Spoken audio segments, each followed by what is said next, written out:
Brought you by Meghdoot herbal. मुझे diabetes है। मेघदूत मधुशून्य ये हाई ब्लड शुगर और ब्लड प्रेशर को कंट्रोल तो करता ही है, साथ में ये मुझे काफी एनर्जेटिक रखता है। मेघदूत मधुशून्य खाओ, फिट एंड फाइन हेल्थ बना।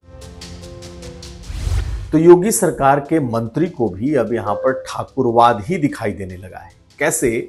संजय निषाद ये कहने लगे हैं कि पुलिस ठाकुरों को नहीं छूती और अगर निषादों को बचना है या निषादों को अपनी बात कहनी है तो उन्हें भी लाल टोपी लगानी पड़ेगी। ये क्या है पूरा वाकया? क्यों आखिर अब संजय निषाद ठाकुर के मुद्दे को लेकर फायर हो रहे हैं? आज हम आपको ये बताएंगे। ये भी जानिए कि बीजेपी के भीतर से उत्तर प्रदेश में वो कौन सा शोर दिखाई दे रहा है, शोर सुनाई दे रहा है जो अखिलेश को परेशान कर सकता है। जी हां, डिंपल यादव के सम्मान में बीजेपी मैदान में ये वो शोर है जो बीजेपी के भीतर इन दिनों खूब सुनाई दे रहा है। वजह क्या है? वो अखिलेश यादव को किस मुद्दे पर आगे हमेशा के लिए चुप कराए रखना चाहते हैं। जी हां, महिला सम्मान का मुद्दा। क्या है इसके पीछे की पूरी कहानी? क्यों बीजेपी आखिर इतनी हितैषी बनी हुई है डिंपल यादव की? इसके पीछे की सियासत समझेंगे और आखिर में वो तीखी तकरार संसद में जो अखिलेश यादव और अमित शाह के बीच हुई है। कैसे अमित शाह ने अखिलेश यादव को पाकिस्तान से जोड़ने की कोशिश की। ये खबरें आज का यूपी में। नमस्कार, मैं हूं कुमार अभिषेक, आप देख रहे हैं यूपी तक। हम हाजिर अपने न्यूज शो आज का यूपी में। पिछले कुछ दिनों से एक एक करके कई मंत्री योगी सरकार में रहते हुए सरकार से अपनी नाखुशी अलग अलग तरीके से जाहिर कर रहे हैं। कोई मुख्यमंत्री को पत्र लिख रहा है कि ब्यूरोक्रेट्स उनकी नहीं सुन रहे, कोई खुद ही लंबा चौड़ा पोस्ट लिखकर अपने ही अधिकारियों और कर्मचारियों की पोल पट्टी खोल रहा है, तो कोई अलग अलग विभागों को टारगेट कर रहा है कि 1700 करोड़ रुपए सिर्फ एक पार्टी को खत्म करने के लिए दिए गए। तो ऐसे कई नाम हैं। आप नंदगोपाल नंदी को देख लें, आप आशीष पटेल की बात कर लें, आप अरविंद शर्मा को सुन लें। लगातार ऐसे बोल योगी सरकार के भीतर से सुनाई दे रहे हैं। लेकिन संजय निषाद अब नए तरीके से अपनी ही सरकार पर हमले बोल रहे हैं। संजय निषाद सहयोगी पार्टी निषाद पार्टी के नेता हैं, कैबिनेट मंत्री हैं और आज उन्होंने अपने कार्यकर्ताओं को एक सलाह दी। सलाह क्या दी? सलाह दी कि लाल टोपी पहनो, लाल रुमाल रखो, तुम्हारा कोई कुछ नहीं बिगाड़ पाएगा। पुलिस के पास जाना है तो ये करके जाओ। क्यों जाओ? इसलिए जाओ क्योंकि योगी सरकार में जो पुलिस है वो ठाकुरों की सुन रही है, वो ठाकुरों को कुछ नहीं कर रही। लेकिन अगर दूसरा कोई जाता है तो उसके लिए मुश्किल है। ऐसे में ये तुम्हारे लिए उपाय है कि तुम ये इस तरीके से बन के जाओ कि तुम निषाद पार्टी के नेता हो, कार्यकर्ता हो, समर्थक हो, यानी कि तुम भी लाल टोपी लगाओ, रुमाल रखो और तब तुम्हें पुलिस कुछ नहीं करेगी। तो पहले सुनिए क्या कहा है संजय निषाद ने, फिर हम समझते हैं उन्होंने इसी बहाने कैसे अपने ही सरकार को आड़े हाथों लिया है। अक्सर हमारे लोगों को उठा के बंद कर देते हैं और फिर फोन करो तुम जांच में शाम को छुड़वाना पड़ता है।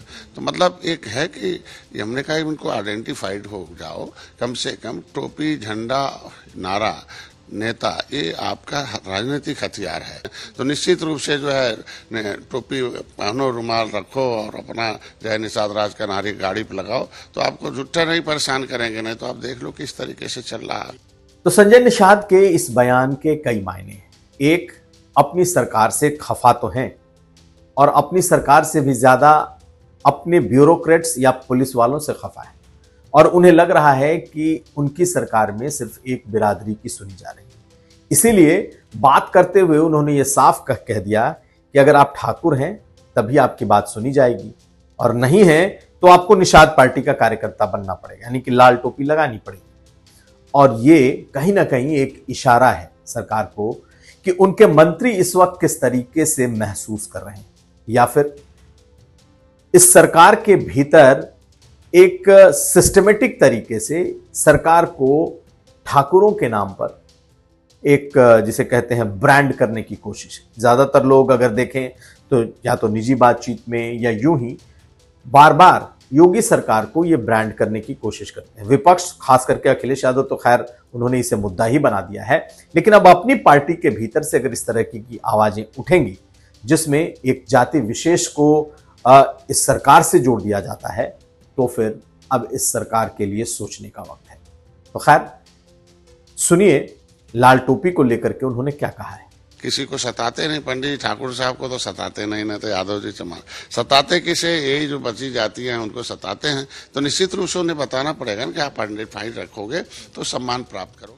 तो लाल टोपी से आप कंफ्यूज ना हो, क्योंकि लाल टोपी समाजवादी पार्टी की भी पहचान है और लाल ही पहचान निषाद पार्टी की भी है।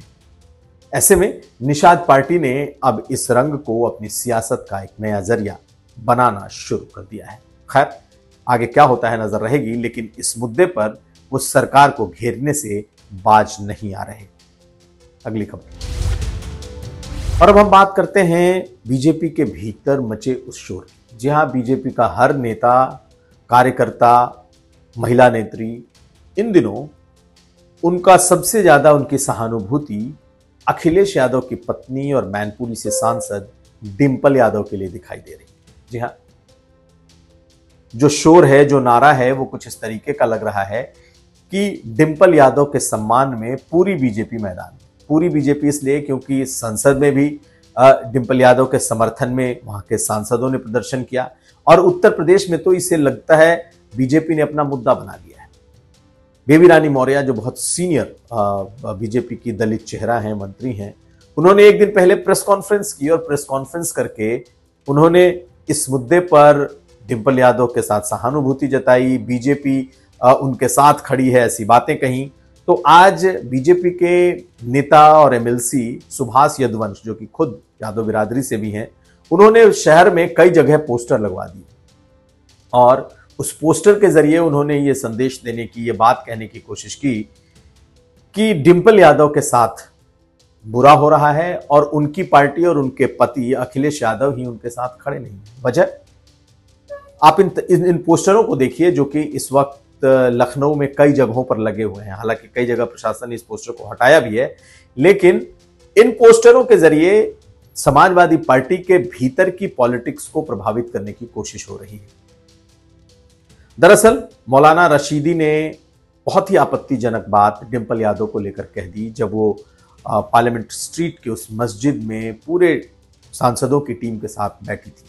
खास करके उनके पहनावे को लेकर के आपत्तिजनक बातें की गई और बीजेपी ने वहीं से पिक कर लिया कि अब डिंपल यादव कम से कम महिला सुरक्षा के मुद्दे पर वो उनकी कथित ब्रांड एम्बेसडर हो जाएंगे सियासी तौर पर, और यही उत्तर प्रदेश में बीजेपी करती हुई दिखाई भी दे रही है।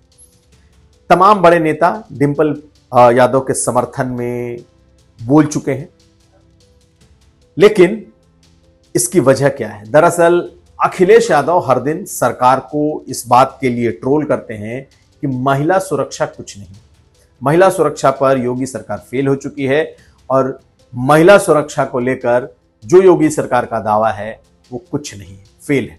अब ऐसे में महिलाओं को लेकर जिस अभद्र भाषा का इस्तेमाल मौलाना रशीदी ने किया और अखिलेश यादव इस पर लगभग खामोश रहे। पहले सुन लीजिए कि बीजेपी के तो बहुत बयान आ गए, लेकिन अखिलेश यादव ने से जब मौलाना रशीदी के बयान को लेकर पूछा गया तो उन्होंने बड़ा ही सधे शब्दों में, या बहुत कह सकते हैं बैलेंस तरीके से, कि कोई और नाराज भी ना हो जाए, किसी कम्युनिटी पर कोई ऐसी बात ना निकल आए, उन्होंने कुछ बातें कह दी, अपनी प्रतिक्रिया दे दी। तो आप सुनिए अखिलेश यादव ने कहा क्या है, क्योंकि यहीं से बीजेपी का वो ट्रिगर पॉइंट मिलता है जब वो कहती है कि डिंपल यादव के सम्मान में बीजेपी मैदान में। खैर सुनिए अखिलेश यादव। मौलाना ने सवाल ही उठा दिया था कि जिस तरीके से पहनावे को लेकर से वहाँ पर गए थे मस्जिद को लेकर, क्या पहन के आए लोकसभा में, बताओ वही पहन के आया करेंगे? नहीं, लोकसभा में क्या पहन के आए बताओ? जो लोकसभा में पहन के आएंगे वही हमारी हर जगह ड्रेस होगी। तो आखिर बीजेपी डिंपल यादव को लेकर के इतनी सहानुभूति क्यों दिखा रही है? उसे क्यों लग रहा है कि डिंपल यादव के मुद्दे पर उसे खड़ा होना है? दरअसल बीजेपी को लगता है कि ये मुसलमानों के मुद्दे पर समाजवादी पार्टी नहीं बोल पाएगी। बेशक एक मौलाना ने बहुत आपत्तिजनक, भद्दा और गंदा कमेंट किया जिसकी सभ्य समाज में जगह नहीं है, लेकिन समाजवादी पार्टी ने सिर्फ खाना पूर्ति की है। हजरतगंज थाने में गए, एक एफआईआर किया, कुछ नेताओं ने इसका विरोध किया, लेकिन बीजेपी को लगता है इस मुद्दे में बहुत पोटेंशियल है, क्योंकि आने वाले वक्त में जब भी कोई मुद्दा महिलाओं को लेकर आएगा, याद रखिएगा बीजेपी के जो बड़े नेता होंगे, बीजेपी के जो प्रवक्ता होंगे, बीजेपी की जो सोशल मीडिया की टीम होगी, वो इस मुद्दे को हर बार अखिलेश के सामने लाई कि जब आपकी पत्नी पर एक मौलाना ने इतने गंदे और भद्दे कमेंट किए तो आप चुप क्यों थे? तब आपका महिला सम्मान के प्रति आपका जहन क्यों नहीं जागा? आपने तब क्यों नहीं उसके खिलाफ कड़ी लाइन ली? बेशक पार्टी की तरफ से एक लाइन आ गई है, पार्टी का कहना है कि इस मुद्दे को ज्यादा नहीं बढ़ाया जाना चाहिए और इसको पार्टी स्वीकार नहीं करती, लेकिन बीजेपी को लगता है कि इस मुद्दे पर कम से कम वो न सिर्फ समाजवादी पार्टी को घेर लेगी, बल्कि समाजवादी पार्टी का जो समर्थक वर्ग है उसके भीतर भी अपना संदेश देने में वो सफल होगी। तो आने वाले वक्त में आप इस बात को देखेंगे कि जब जब महिला सम्मान के मुद्दे पर समाजवादी पार्टी, बीजेपी और योगी सरकार को घेरने की कोशिश करेगी, तब तब ये मुद्दा, ये बात बीजेपी के नेता, प्रवक्ता, सोशल मीडिया के लोग जमकर लिखेंगे और यहीं पर अखिलेश यादव के लिए तब डिफेंड करना थोड़ा मुश्किल होगा। पूरी राजनीति, सियासत, रणनीति बीजेपी की यही है और इसी वजह से आज बीजेपी के भीतर से यह आवाज है कि डिंपल यादव के सम्मान में बीजेपी मैदान में। अगली खबर। और अब बात उस तीखी बहस की जो संसद में आज सुनाई दी। अखिलेश यादव को लेकर अमित शाह ने जो कहा वो आपको सुनना चाहिए। दरअसल जब अमित शाह बोल रहे थे तो बीच में अखिलेश यादव खड़े हुए और उन्होंने वही बात कही जो कल उनके सांसद ने इस चर्चा के शुरू होने के बाद कहा था कि जैसे ही सदन में चर्चा शुरू हुई वैसे ही यह खबर आई कि पहलगाम के जो गुनहगार हैं उनमें से 3 मुख्य जो आतंकी हैं उन्हें ठोक दिया गया, उन्हें सेना ने अपने एनकाउंटर में मार गिराया। और जब अमित शाह बोल रहे थे तो यूं कह लें कि या तो टोका टोकी करने के लिए या फिर अमित शाह को बताने के लिए अखिलेश यादव खड़े हुए और उन्होंने उसी मुद्दे को उठाया कि आखिर ये टाइमिंग कैसे चुनी गई इस एनकाउंटर की। और तभी अमित शाह ने वो जवाब दिया कि क्या आपको पाकिस्तान से ये जानकारी मिली है, क्या आपको पाकिस्तान ने बताया है? और यहां से ये बहस तेज हो जाती है। पहले आप देखिए कैसे सदन में अखिलेश यादव उठते हैं और वो ये बातें कहते हैं, हालांकि ये साफ सुनाई नहीं देता लेकिन वो यही बातें कहते हैं और उस पर फिर अमित शाह का बयान आता है। सुनिए। ओके, कौन? पाकिस्तान से आपकी बात होती है क्या?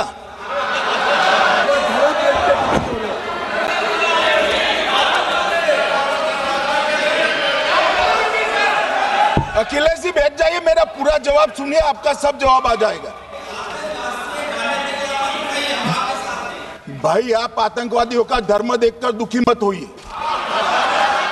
हालांकि अमित शाह यही नहीं रुकते, उन्हें बार बार पाकिस्तान और अखिलेश यादव इसे वो संसद में जोड़ देते हैं और यहीं पर समाजवादी पार्टी के लोग भी खड़े होते हैं और उसका विरोध दर्ज कराते हैं। लेकिन कहते हैं कि बेवजह का एक मुद्दा ऐसा उठ गया कि अखिलेश यादव ने सरकार को टोका और अमित शाह ने उन्हें पाकिस्तान से जोड़ दिया। अब इसकी चर्चा भी खूब है, सोशल मीडिया पर यह खूब चल भी रहा है। अपने अपने समर्थक, पार्टियों के समर्थक अपने अपने हिसाब से इस बात को कह रहे हैं, लेकिन यह अखिलेश यादव यानी कि समाजवादी पार्टी ही है जिसने कल संसद में इस मुद्दे को सबसे पहले उठा दिया। तो खैर अभी संसद में यह बहस चलेगी और बीजेपी की सरकार, खास करके अमित शाह जितने हमलावर हैं वो साफ दिखाई दे रहा है कि कम से कम संसद में बीजेपी, चाहे अखिलेश यादव हो या प्रियंका गांधी हो या राहुल गांधी, उनसे सिंदूर के मुद्दे पर कहीं पीछे हटते, हारते नहीं दिखाई देंगे। तो ये था आज का यूपी। हम कल फिर हाजिर होंगे। आप हमें दीजिए इजाजत। देखते रहिए यूपी तक। आपको अगर वीडियो अच्छा लगे तो लाइक करें, शेयर करें, सब्सक्राइब करें। धन्यवाद।